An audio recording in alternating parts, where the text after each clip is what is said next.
Welcome to the Cookbook, where we invite guests on to share the ingredients of what has helped make them the successes that they are. All of it, the good, the not so good. You're not going to find anything half-baked here. And our kitchen gets messy sometimes. That's when the fun starts. So come on and join us.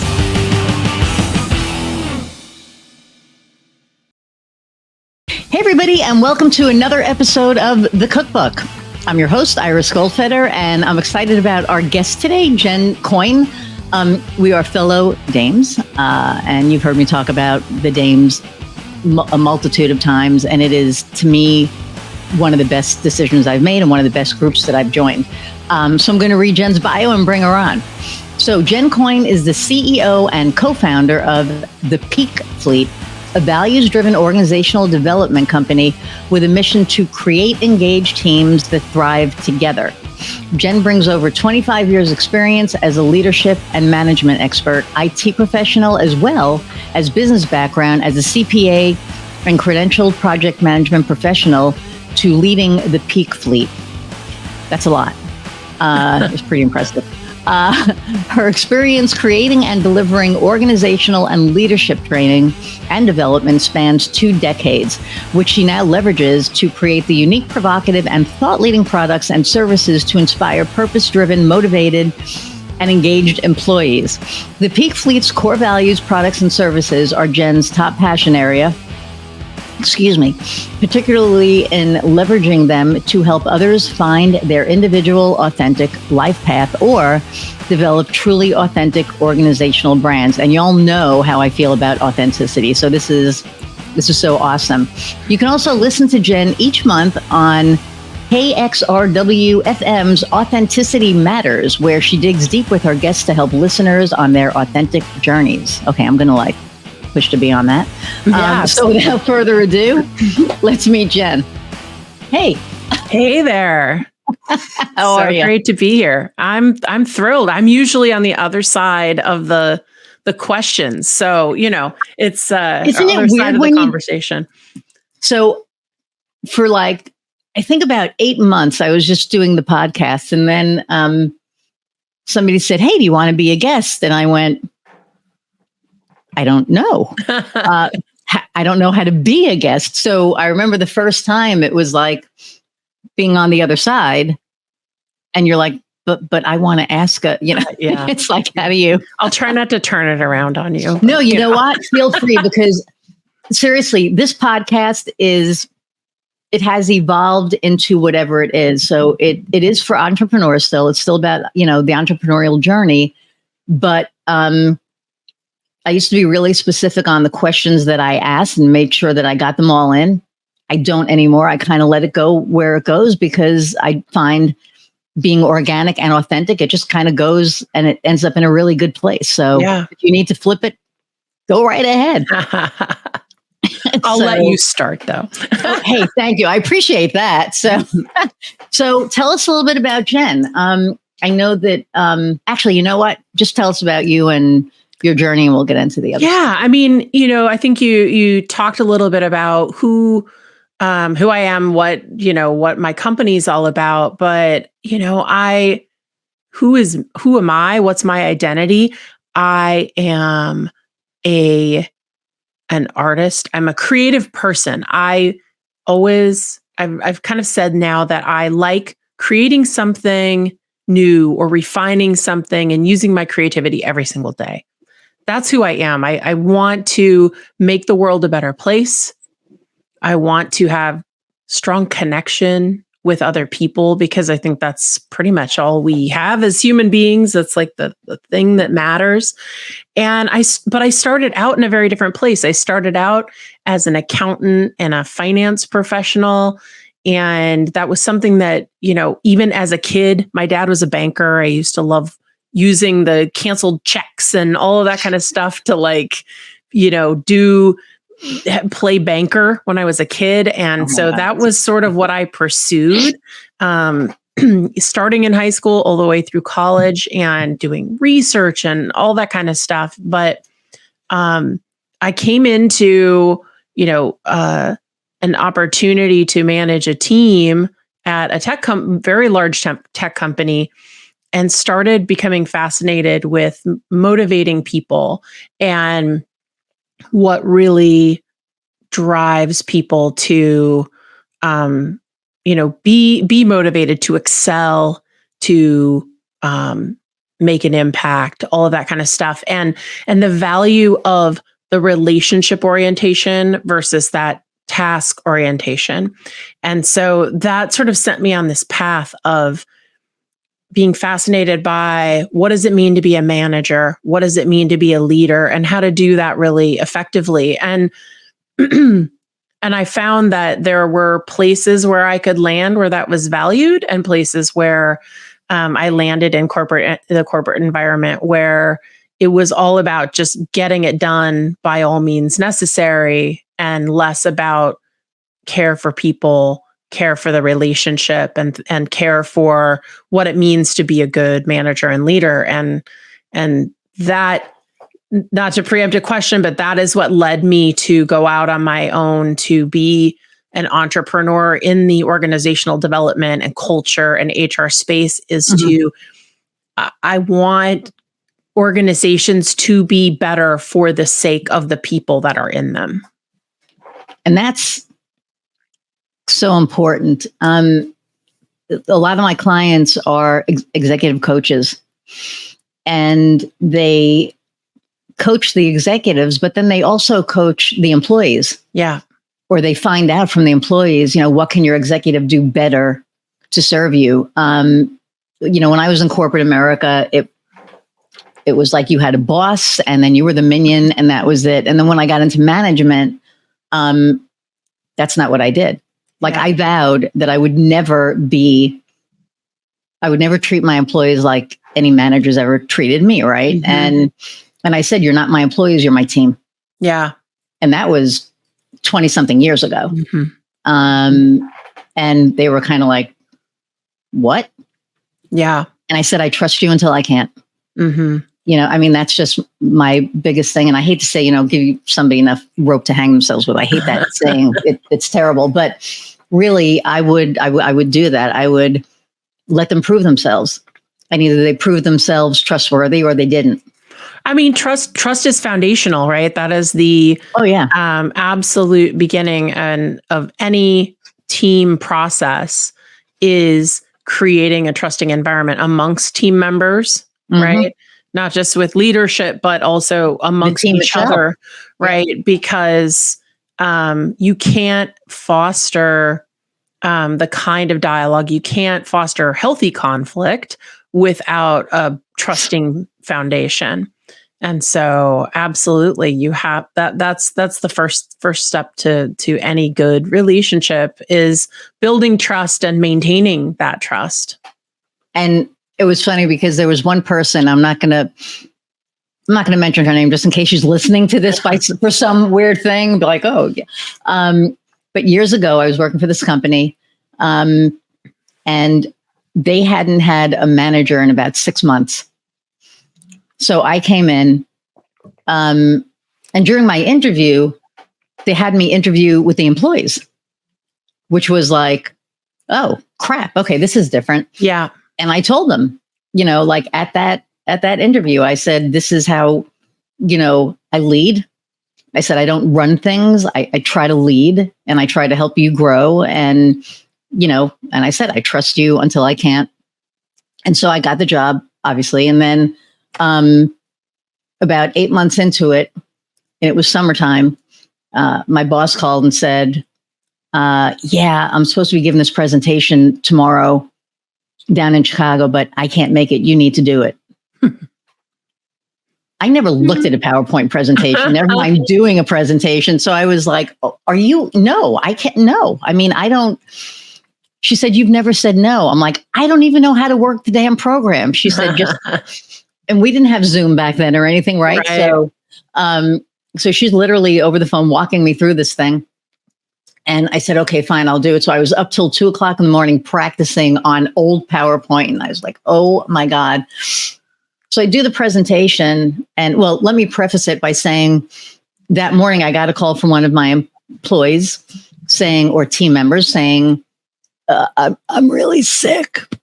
like, I really don't feel good and I can't come in. I said, oh my God, you sound awful. Like, I was worried about her. I said, just go to the doctor and take care of yourself.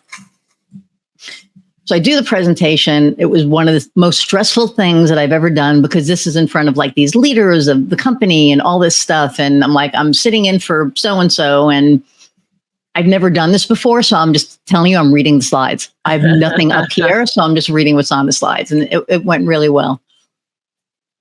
So I decided to go for a walk on the beach, because it's, I think, June, July, whatever. And it was warm and I was stressed and I just needed like the beach. So I go walking on the beach and I hear this voice. And I went, no, it can't be. So I walk over and the employee who called in sick is laying on the beach. Oh gosh. And it was just like one of the universe works in so many funny ways. And so I stand over her like this, and I'm blocking her son. And she's like, oh my God, who is this blocking my son? And I said, yeah, I think you have to worry about a lot more than your son being blocked. And she just looked up and went, I said, just be in my office at 7:30 tomorrow. I don't even want to talk about it. And I left. I was so pissed off. Yeah. Yeah. I was just so, because she'd been an issue with the other team members anyway, but this for me was like, so the next morning comes and she was like, I don't even know what to say. I said, there's nothing you can say. Our trust is broken. Yeah. I don't trust you anymore. So now you will need doctor's notes. You will need this. This is your second write-up. You have one more. Yeah. And so it was one of those things that, and the rest of the staff saw it. Like, they didn't know what happened, but they knew something happened. Yeah. And they, once my trust is gone, that's it. Yeah. Well, and the thing is that, when you have, in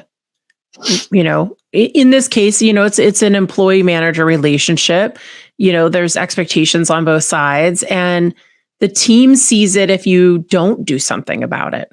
Oh yeah. 100%. Right. And so when someone is allowed to abuse trust, when someone is allowed to, get a lot more latitude than anyone else is even asks for, there's resentment that builds up, and that is just creates a lot of toxicity within these team environments. And that's part of the thing, is that, PEAK, I don't know if I mentioned this already, the PEAK and PEAK Fleet stands for persistence, empathy, authenticity, and kindness.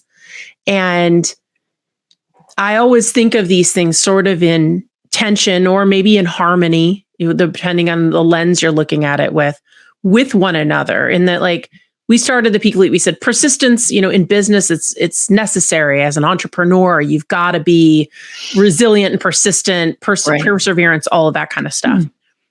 But like, what's missing? Why are we doing this? Our differentiation, I think, is the EAK, the empathy, authenticity, and kindness. And the thing is that any of those values over exercised become problematic. Sure. Right? Like, you can be too kind. I know that might be a controversial statement, but if it goes to that extreme where you're giving grace all the time and you're just like, I understand, and I'm trying to lead with that all the time. Right. If goals aren't being met, if people aren't meeting expectations, right? If those things are happening and you're just being graceful about it, that becomes a problem too. And so it all needs to be in harmony. Authenticity also, sort of demands perspective taking and empathy. You have to work together, right? It can't be all, I tell it like it is. I'm authentic, deal with my authenticity at the expense of you being able to be authentic. Like, that is a problem. So I think about those things and like how all of that needs to be, kind of all good things in moderation sort of thing, where as a manager, you want to be, especially in the times we've been living in this past several years, it's like, oh my gosh, like I understand. Have to be careful, and you have to almost be more careful now than 20 years ago. Obviously, I mean, 20 years ago it was like a different landscape, but I think that, now, people are like, oh, well, you're showing favoritism because they're gay or they're black or they're, whatever, some kind of, or she's a woman or, whatever. And it's not, it's hard to, like you said, do that, be in harmony with that, because you have to kind of find that happy medium. I had, I don't deal with the corporate stuff anymore, or, any kind of like a job environment, but I know people that, are, and they're executives and their directors come to them and they're like, what do we do? And they're like, you have to figure that piece out, because at the end of the day, you can't not, I don't want to say discipline. I'm trying to think of the right word, but you can't not, I guess, discipline somebody because they're gay or because they're a minority. If they do something wrong, you have to be able to, teach them so that they grow, or like you said, so that the other employees don't. I mean, we're not here to coddle anybody, right? I mean, I think that some people think they are. Some people think they are. Yeah. I think the big thing is that every time I see, problematic situations where there's a perception of favoritism, where there's a perception that, someone is not doing what they should be doing, and it's causing problems with the manager, causing problems within the team. More often than not, there haven't been clear expectations set and clear expectations followed through on. And, it's making sure everyone understands what the expectations are for people's roles, and that have accountability, right? There's still a price of entry. People still have to come do the job that they're being paid to do. Yes. And there's accommodations and things like that, but there's an expectation of communicating like, hey, I can't meet this expectation. Why? Let's talk about that. Right. And a lot of times people just let that stuff sort of fester. Well, would they say they can't, because by saying that you can't meet an expectation, you're saying you can't do the job. Yeah. And then at that point, if you can't do the job, then what are you there for? And there's accommodations, right? Like, I had an experience myself, right? I always talk about when we talk about different kinds of demographical and different types of aspects to what people bring to the table, right?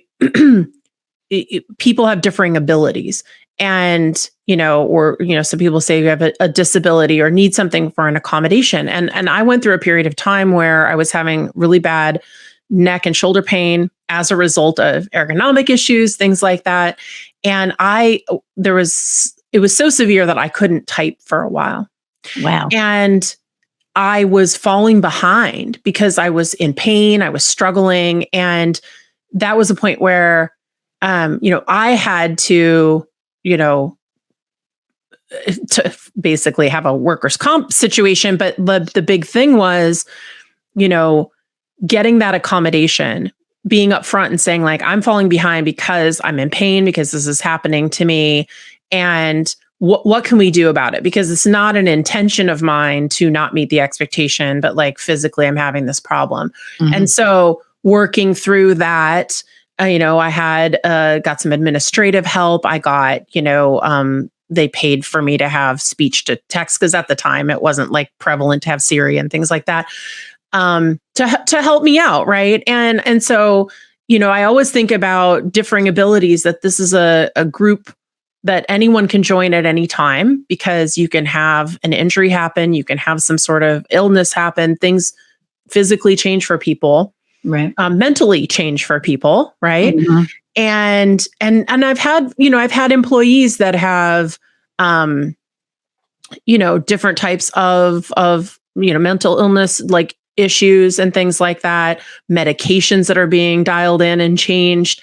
And like, that's a big one, because you can't You can't control that. Right. And I mean, it's been a great experience for me to have gone through all of those things because, again, it raises your empathy. You understand better, like everyone's on a different type of journey that you don't know a lot of things about. And sometimes, privacy and HIPAA compliance, and there's all these things. But when you can have a conversation with somebody and they say, like, I'm struggling with depression, or I'm struggling with bipolar disorder, or things like that, I'm working through this with a therapist, I'm working through medications, then you go, okay, well, what do we need to do? And, sometimes it requires taking a step down from a position or whatever, but it doesn't have to mean you're exiting the door because you can't do the job. Right. And I think that's where there needs to be a connection and trust in order to have those conversations, them to feel comfortable bringing those conversations up with a leader. Right. And I think that, again, it's the atmosphere that you create. So at that same company, I had this, on the same team, we'll call her Bridget just for grins. She was always behind, just like always behind, like the orders were on her desk and they were piling up. And so finally I walked up to her and one of the directives I was given when I got the job was to fire her. She'd been with the company like 12 years. And I said, give me a couple of months because I would hate, you put 12 years into her. I would hate for that resource to go away. So let me see what I could do. Well, she automatically hated me because she thought, that I was out to get her. She did silly things that caused other people to complain, and I had to call her into the office. She interrupted my very first meeting with the team, and I had to ask her to leave the room. Oh, gosh. Which was like, oh, God. So, and I wrote her up for that one because that was just, you're interrupting my meeting. I can't even get anything done because you're stuck on this one thing that we could easily talk about for an hour later if you want, just not at this, meeting. So, and then I finally was like, okay, I'm going to help her. So I said, can you take your work and bring it into my office? And she thought I was firing her. And I said, and she was very defensive. And I said, first, I want to tell you, I'm trying to help you.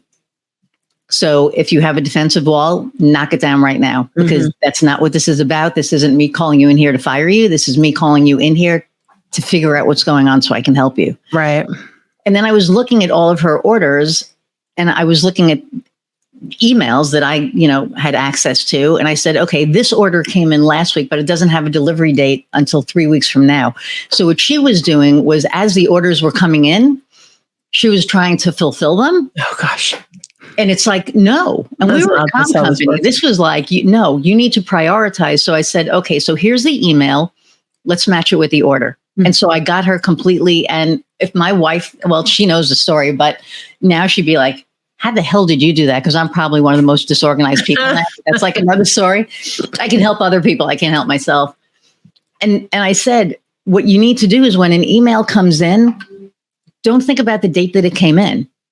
Read the email and see the date that it's due. And that's the priority you put stuff in. Yeah. And the light bulb that went off in her eyes, she was like, oh, for 12 years, nobody sat down and told her that. Right. For 12 freaking years. And I was like, are you kidding me? Yeah. She was my best employee after that. She was getting stuff done. She was done early. She was helping other people on the team. My boss was like, I cannot, what did you do? I said, I talked to her. I had a conversation. Problem solving, process improvement. It was like, and she got a raise that year. She had the best review that she had since she was there. But all that it took was being able to read the room, number one. Number two, providing a nurturing atmosphere, but also one that also has accountability. So I think that there's I'll say there is a balance there somewhere, and I think there's a balance there, and leaders have to find it. One thing that just came to mind that is something I've been talking a lot about lately, just sort of contemplating and trying to formulate my perspectives on it is what you talked about with nurturing and accountability. Those two things take time. Yeah. And I think that we have, in the pursuit of profits, we have given up the value of time. We don't understand how time can be used more effectively to get things done in a both humane and profitable way. And I think that those aren't mutually exclusive things. I think that you can be profitable and really connected and caring. And that's why my company has become a benefit corporation for good, because it's about the triple bottom line of people, planet, and then profit.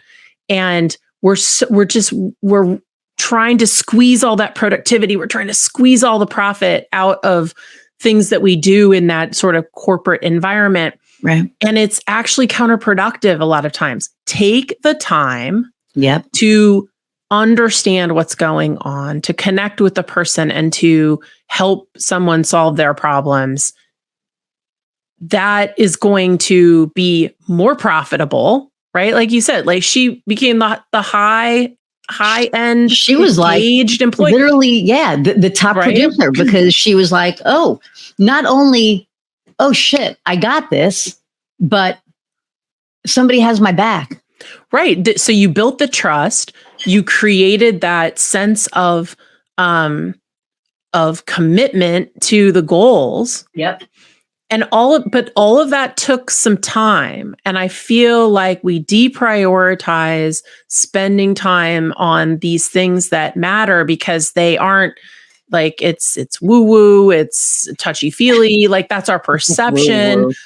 But it really it matters. And that's been a big thing that I feel like if we need to unlock the power of spending time, of slowing down and taking the time to invest in the relationship. And then the achievements will follow. Right. And this is true for children. This is true, like, for everything, right? If we, for myself on a personal level, I have been spending more time on my wellness over the past 6 months than I have in many, many, probably decades now. And I feel, more equipped to, be resilient, to be productive when I am there versus like, how can I dedicate more and more and more time to these things, these deliverables, or, customer engagement or whatever. Right.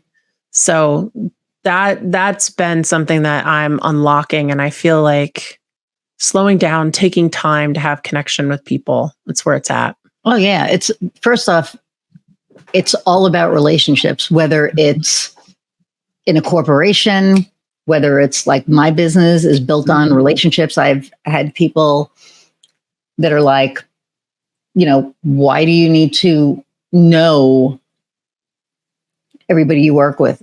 Because if I don't know them, I don't know if I can help them or not. We provide all-in-one marketing services. I can't market you if I don't know who you are, if I don't know what your values are. And I also, if their values don't align with mine, I don't work with them because 100%. I can't help them, which is like, and I had somebody question that. Well, why do your values have to align? Because if our values don't align, I probably don't want to help them. I mean, that sounds terrible, but I mean, it sounds more terrible, but you think about like designers and architects and, stylists and all that kind of stuff. Like, I don't think that everyone is strong in helping everyone in every type of design aesthetic, right? Just like I think, having certain values align, or at least having, for me, resonate. You have to resonate. You do. And, I think that it's not, there can be some variation, but my partner, Brian, and I set some non-negotiables, right? When we started about people or organizations that we are not willing to partner with, right? And you have to be willing to take a stand on that kind of stuff, Yes. right? For No, me, I agree. if there's a, homophobia, racism, things like that in an organization, and there's not a recognition like this is a problem and we want to solve it, if that Right. is just a pervasive sort of element, That's who sexism, you are. That's misogyny, how any of that, like Yep. we're just like, you are not for us. We are not for you. Right. And Yeah. And I mean, that's, I have a wife, so you'll appreciate this. So I used to, this person will know if he ever listens, but I don't care. I used to, if I would see anything that right away was literally a red flag, I would just end the conversation and be like, yeah, this isn't going to work and blah, blah, blah. So about a month ago now, because I keep forgetting I was in Denver and it's like my time is like all screwed up, but it was around a month ago. This guy saw me on LinkedIn and we've been communicating and I didn't see any red flags, and he said, well, I really would like to work with you, blah, blah, blah. And I always set up a vetting call. So it's a 15-minute vetting call. So I said, all right, I'm going to send you a link to the vetting call. Let's hop on a call. We'll go from there. So the Zoom starts, and usually I look at the person first, but there was so much red behind that guy's on his like bookshelf, MAGA hats and all this other crap. And I was like, oh, but I didn't say that because I didn't want to be that person. yeah. And this comes from mindfulness and a lot of inner work that I've done. And so I had a 15-minute conversation with him and I said, I have all the info here. I said, I'm going to go back to my team and see if we think we can help you and I'll let you know. And he said, oh, I can't just like sign with you now. And I said, no, I said, I have to go back to my team. We work as a team. So we're going to discuss things. So I waited 3 days and I sent him an email and I said, hey, we'll call him Bill, hey, Bill, my team and I kind of got together and we don't think that we can really help you with what you have going on right now. I can make some referrals for you that, I know would be a good fit for you, but I just don't think that we're a good fit right now. Thank you for your time. My wife was like, who are you? And what have you done with my wife? Like, you're not Iris. Like, and she like went to lift my, my scalp to see what was under there. Right. And I said, you know what? I just don't want to be argumentative anymore because you can't argue. And that would have been an argument. Right. Oh, you're not going to work with me because of my hat? Well, blah, blah, blah. And it's like, no, it's not because of your hat. It's because of your values. It's because of what that hat represents. Well, and we had an experience early on where we were onboarding some consultants to partner with us, and there was one individual where we had gotten some feedback from other colleagues that this person wasn't, everything they were cracked up to be, or what have you, and even within our own value set, we talked earlier about like that. Things in tension. My partner said, authenticity is one of our values. I think we need to be honest with him about the situation. And I said, well, kindness is also a value, right? And so what is the right path for us to take to, give a polite, I don't think this is going to work out without, how does this help anyone in the situation to be brutally honest about this particular thing, right? And so we kind of talked through that where the authenticity didn't necessarily dominate the behavior path that we chose. And that's something about values, right? That I talk about a lot and why they're so not only important, but they're not the end point of the conversation. Is like, first you have to establish what your values are, and then you have to establish for yourself and then in teams what that alignment is of how are you going to behave in a certain situation, right? And there, you're describing a case study of this experience came up and how I handled these different things. Right. And you can also do that in a what if kind of way. Like, what if, fortunately for us, it's mostly been on the, we haven't encountered a lot of people that just are overtly racist and proud of it or something like that. But like, yeah, what if we encountered this? What are our non-negotiables of like where we would just say, no, we're not going to do business with you? Yeah. I put a post up on Facebook, and I haven't done this in years. And, but I put a post up that was pro-Israel because I was raised Jewish. I don't believe in any organized religion. Mm-hmm. I have a friend, and by the time this thing airs, hopefully it'll be over and done with. Yeah. Because this will come out in like February or something. I don't know. Mm-hmm. But she's in a kibbutz and she's north. So the missiles, though Hamas's missiles can't actually reach her yet, but it doesn't mean that Hezbollah can't come down, whatever. Yeah. So I check in with her every single day. And I put a post up because I'm angry. I'm as somebody who's raised Jewish, we've been persecuted ever since the beginning of freaking time. Mm-hmm. So it's like, and they're like, well, what about the Palestinians? And honestly, my heart breaks for any innocent person who is stuck in this. Yeah. On either side. If they're innocent. Right. Everybody's, a lot of people that I know on both sides are angry about, and just heartbroken about the conflict, right? Because they didn't ask for this to happen. Right. And then you have one side that just doesn't care. They just go in, they rape, they pillage, they whatever. And then you have the other side that sends a notification.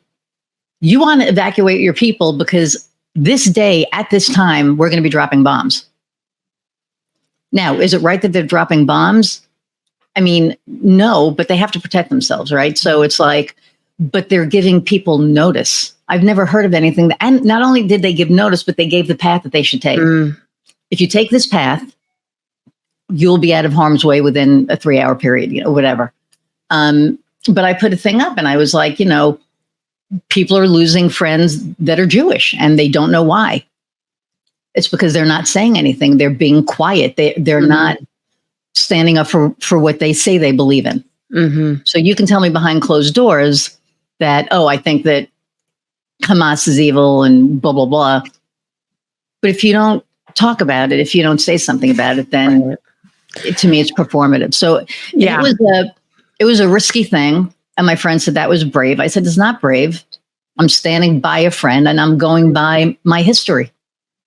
I know what's happened for thousands of years. So, and it was sticky. But like I said, I feel for the innocent people that are caught in this conflict, my heart breaks.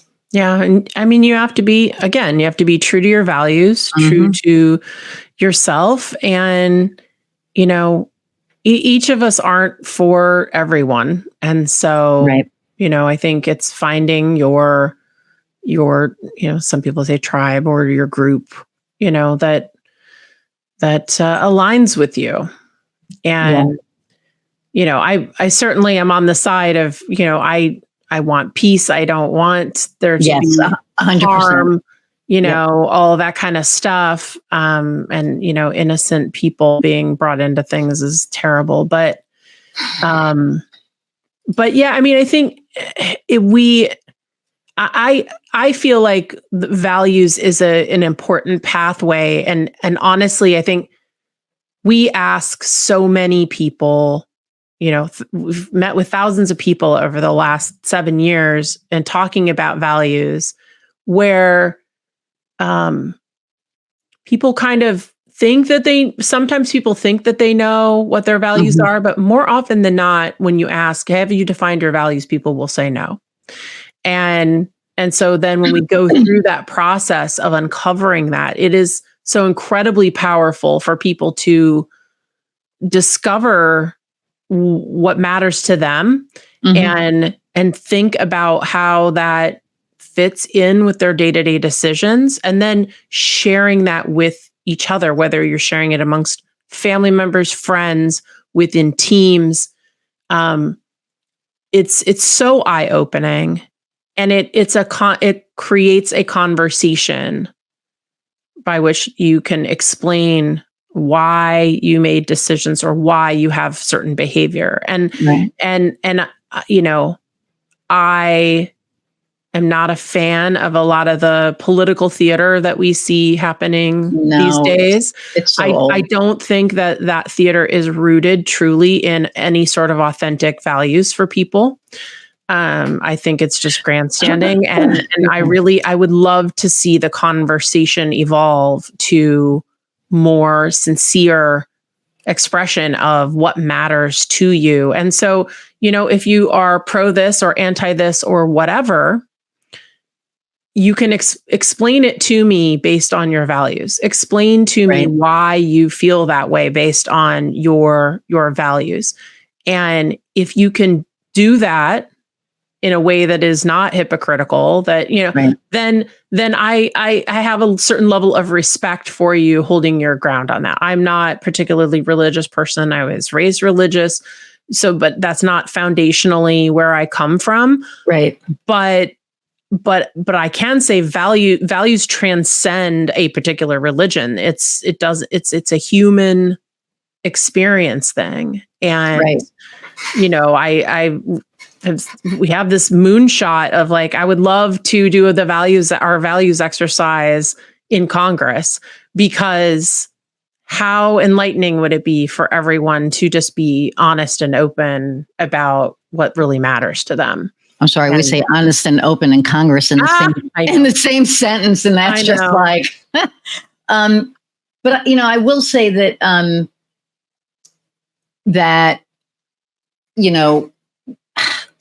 I think sometimes our values come from our experiences, right? Mm-hmm. And I haven't posted anything political on purpose for 3 years. Yeah, but this just. For me, it was personal, and it was to show support for my friend. Yeah, I mean, I think oh, go ahead. No, it was just one of those. It was just one of those things that I really felt passionate about, and I haven't felt that passionate and angry. And I'm, I say angry. I try not to get angry anymore. I try not to.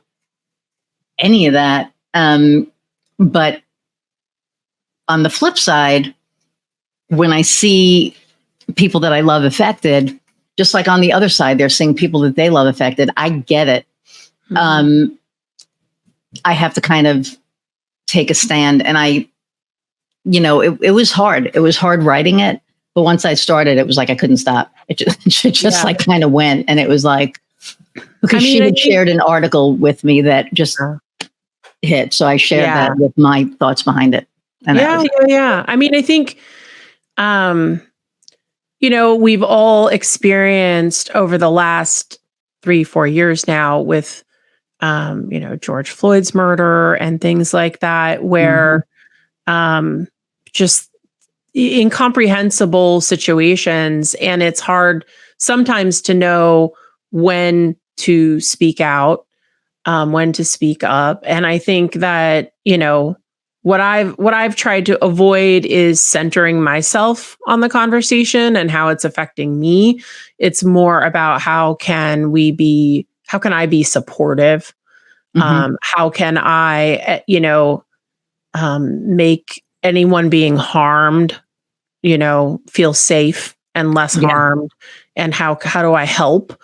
But if we are quiet, if we're completely silent, we're just complicit, we're exercising our privilege of where in the world we're sitting, what our background is, what our skin color is, what our gender is, all of those kinds of things.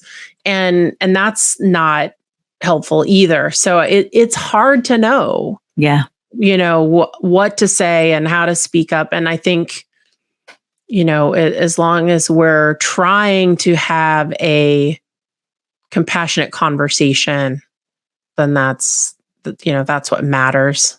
Yeah. But it's tough. It is.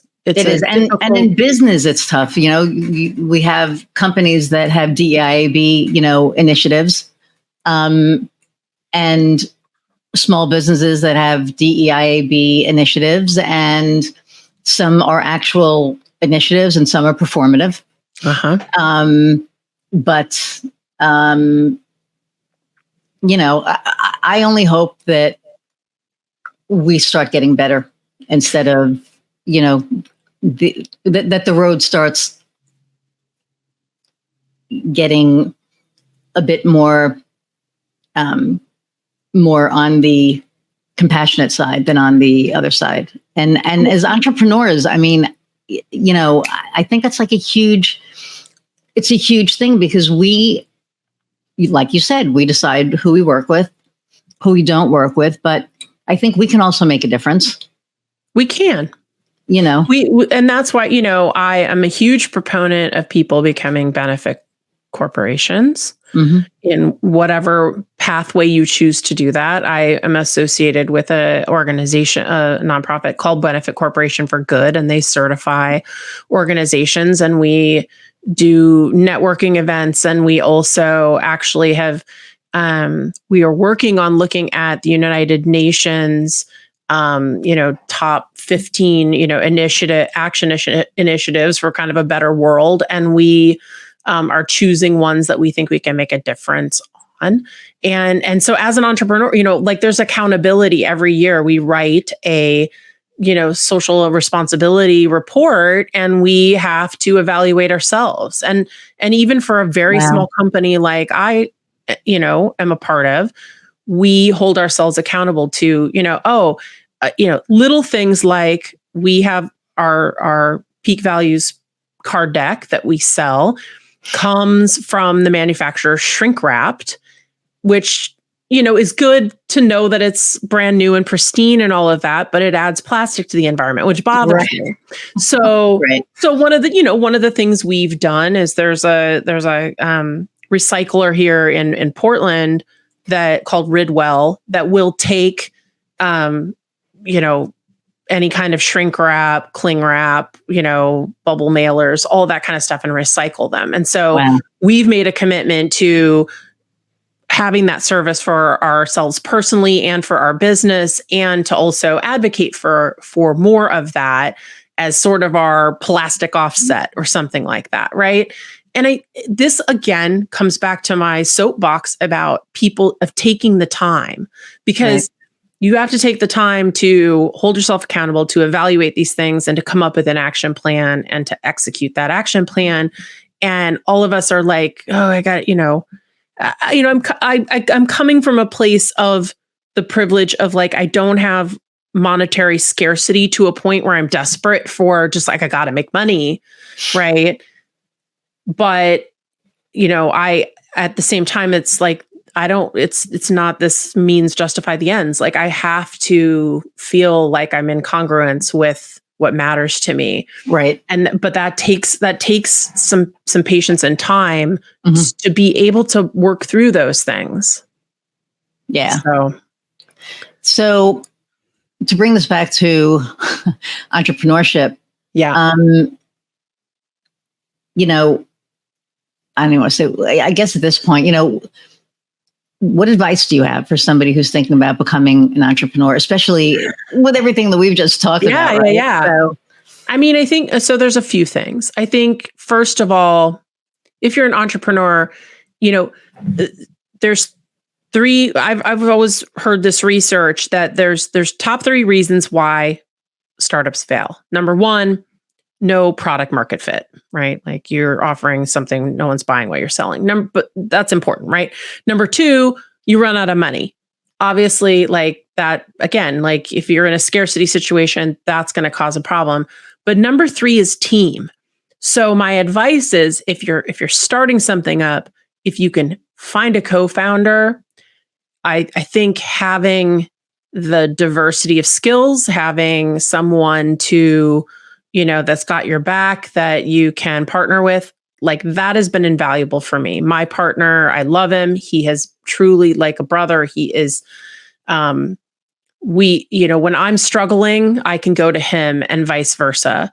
And so that's been excellent. If you don't have necessarily a co-founder, but building the team, building the team matters. Right. And the culture that you develop, like start with your values, identify what behaviors are acceptable and not within your organization.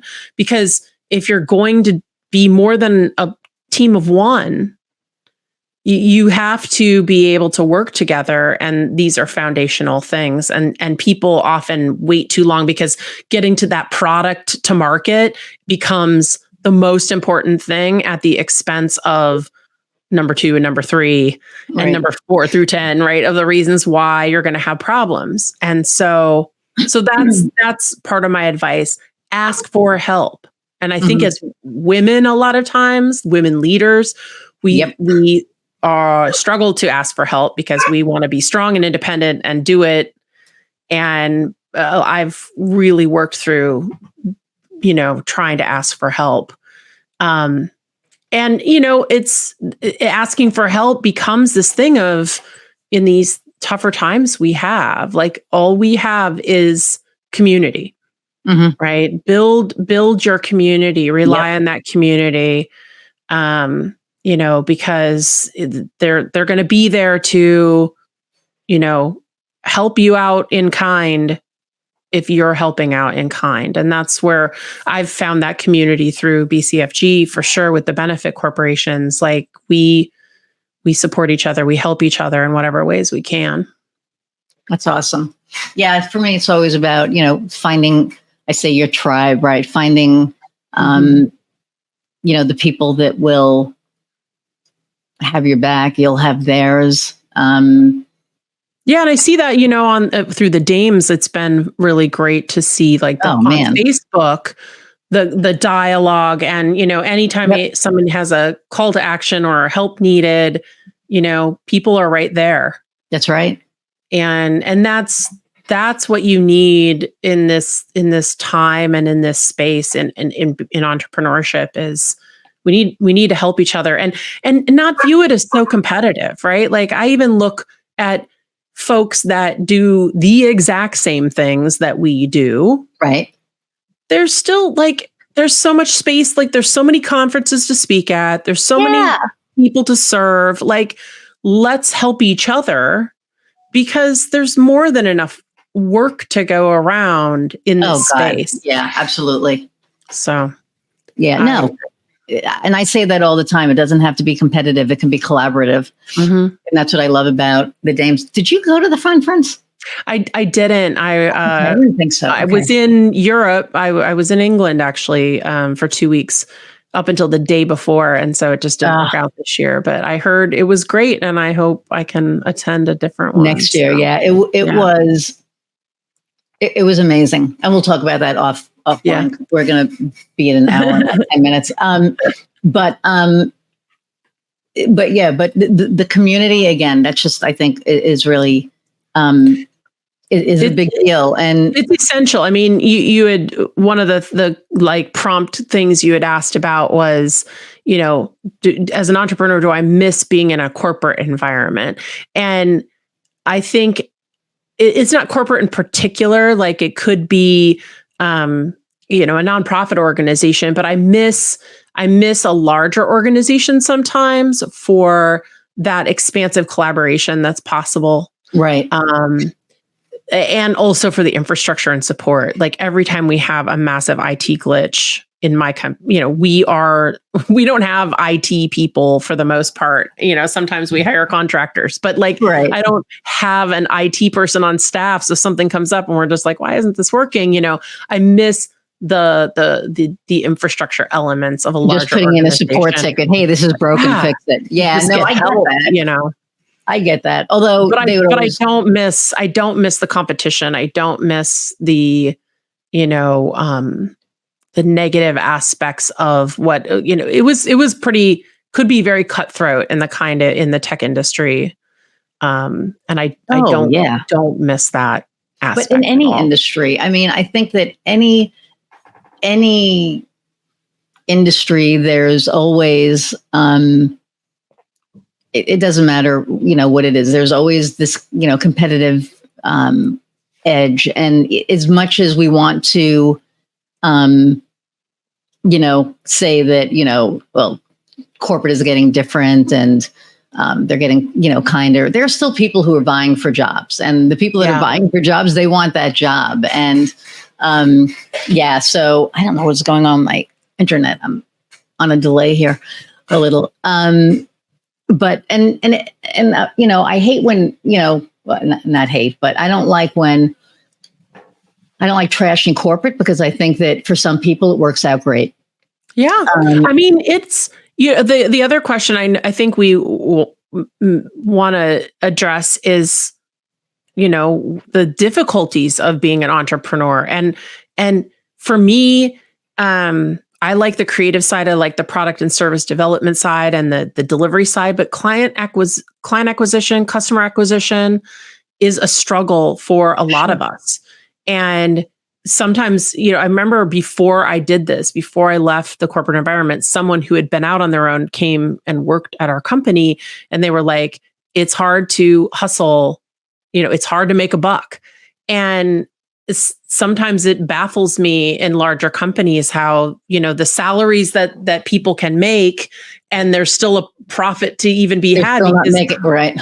because I know how, like, it can be hard fought for every, single contract. And, we treasure and are grateful for every person that purchases one of our products and things like that, because, we are a small business, and it's hard to build that up. Right. Yeah. And so, and it doesn't happen overnight. There are no overnight successes. I mean, I've been doing this for a really long time, and I think the last year and a half, things have just been great. I know next year is going to be even better than this year, but it's just one of those things that, when you're first out there, you're like, oh, I'm going to be my own boss. Oh, I'm going to be all this. And then the shit hits the fan, and you're like, oh crap, that's not, this isn't what I thought. This isn't what I thought it was going to be. Yeah. But yeah. And then, there's, our seasoned entrepreneurs out there, right, that are going through things. So what is an obstacle that you've overcome, or something that you're going through now that you're trying to go, what the hell, is going on? I mean, my biggest struggle that I'm working through, I think I see the pathway, but I think seasoned entrepreneurs that I talk to struggle with this also, is focus, right? We have so many ideas. I think that as entrepreneurs, a lot of times we are innovators. We're coming up with new products and services and offerings, and we see problems to solve. And it's, developing a brand, developing a reputation for what you're known for, it matters. And so you can become scattered, you can become stretched too thin a lot of times if you're trying to do too many things and trying to serve too many people. I hear from a lot of entrepreneurs, I'm for everyone. And it's like, well, you're really not. Like you got to pick who you're focusing on. And then if there's others that come along, that's great. But I think the more you can focus, the more time will free up, the more you can, make more profits, because you're known more and developed a reputation for what you excel at. So I don't know. That's one of the things I've struggled with, and I'm trying to go in a pathway where it's more focused. Yeah. And well, it's like niching down, right? And, I provide all-in-one marketing solutions for service-based businesses. And people are like, well, that's really broad. And I said, it is broad, but one of my clients is a bank. One is a lawyer. A few are executive coaches. Mm-hmm. One is a pest control company. You know what I mean? So it's like, it's different, but the services that we provide are, I think, niche, because we're who you come to when you don't want to work with 20 different people to get all of your marketing done. I think that's a niche. Yeah. I mean, if you have a specific differentiation, I think that drives a niche just as much as picking a focus of a very narrow focus for who your clients will be. Right. I think that you can go in those two directions. But even when you talk about differentiation, like there is a secret sauce there, and you have to lean into that, because if you don't, you are, that's where it's like, how do you describe yourself in contrast to someone else, right? There's Right. lots of consultants, there's lots of coaches. Like, what is it about? Why should someone pick you? And again, it comes back to values, what the specific offerings are, and those kinds of things. Right. But I do think that we can get scattered. And I even saw that in corporate, right? Tons of ideas, getting to priorities, right? 1 through N list of priorities, and staying true to that and sticking to that can be challenging. I mean, Brian and I struggle with, we try to go through a strategic process, but then we go, giving up such and such income to go in this other direction can be a hard thing to let go of. Right? Yeah. Well, and it's funny. And like, again, like, this podcast, when I started it, I always asked 6 questions. Mm-hmm. It was, what made you decide to become an entrepreneur? Do you miss corporate? What advice do you have for entrepreneurs? What advice do you have for a seasoned entrepreneur? What's your differentiator? And, what lights your fire? And what I realize is that not every interview, not every conversation lends to all of those questions anymore. Yeah. So just like now, it just organically, like I try to let everything happen organically. Mm-hmm. And because of that, people are just like, I can't get enough of this. Yeah. Because you never know what you're going to get. Like at first they were like, okay, we're going to get advice from entrepreneurs who've done but now it's like people's stories. And then we have like real conversations that people aren't expecting. And I love it. I just love how this does its own thing. Yeah. I just kind of let it, take me where it's going. Yeah. But with that, we're almost at actually, I think we're over an hour at this point, but they always go over an hour. So what is your differentiator?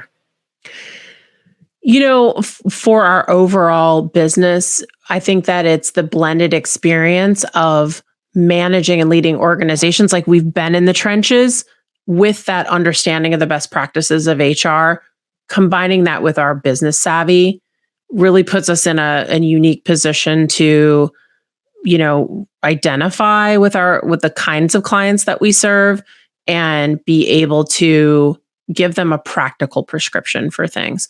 And when I say prescription, it's not prescriptive, but it's like, here's our recommendation for how you can sort of improve in the places that you want to. And we've been there, and these are our step-by-step practical steps you can take. We're there for the journey. We aren't just going to drop in and like do a workshop and leave, right? We are there for the journey. Yeah. So that's, I think, overall for our consultancy, what, makes us unique, and that we are really caring relationship builders.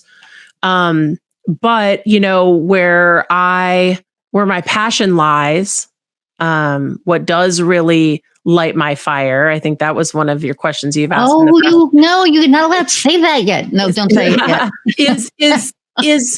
is helping people find their authentic selves and understand how that how that works in harmony with where you work, who you live with, who you have relationships with. That is, like, I think, my life's purpose now. And I feel like through the radio program that I do, and through our values, products, and services, that we are unique. We have this unique experience that we've built up now, working with thousands of different people on defining their values, that we really are seeing where it's transformed people's lives. I really believe, like, we get testimonials from people that have said, I did this, and this changed the trajectory of my career. This changed, the relationship I have with my spouse, all those kinds of things. And I just feel like it is a gateway for so much growth and positive things in the world that's the ding in the universe that I want to make. Cool. Well, thank you for taking time out of your day. Absolutely. To be here with myself and my audience. And well, the last question I am going to ask it again. What does light your fire? And it doesn't have to be business. It could be personal. It could just be in general. I think it really is just anything where I can be creative and collaborative is exciting to me. I help with some like tropical tiki kinds of events and just creating sets and creating displays and helping with those kinds of things. And even this past weekend, I went to the Madonna Inn down in San Luis Obispo, and we did a pink caftan weekend, and we all wore outrageous hair flowers and wore pink caftans and just took pictures and sat by the pool and did fun things. And that creative expression, like that's where I'm at in my life, is just being true to myself, but also, just having fun, being a bit extra, like that's, it just makes me excited. It's a good time. So. Awesome. I think Piper's getting excited too now. All right, hang on one second. I'm going to say goodbye to everyone. I'll be right back. Everybody, thank you so much for hanging in. I know there's like a delay, so I apologize for the delay, but that's my lovely internet service. But thank you all for hanging in for an hour plus and spending time. If you've gotten some tidbits and some little gold nuggets from this conversation, which I'm sure you have, leave a comment, share, like, subscribe with somebody who you think could get something from this as well. When you subscribe, you get a notification that a new episode has come out. So that's always exciting. I know a lot of people are like, yay, a new episode is out. And really, I appreciate all of you all the time. Keep listening. Send suggestions if you want as well. I'm always open to that. And until next time, go out and find what lights your fire. See ya.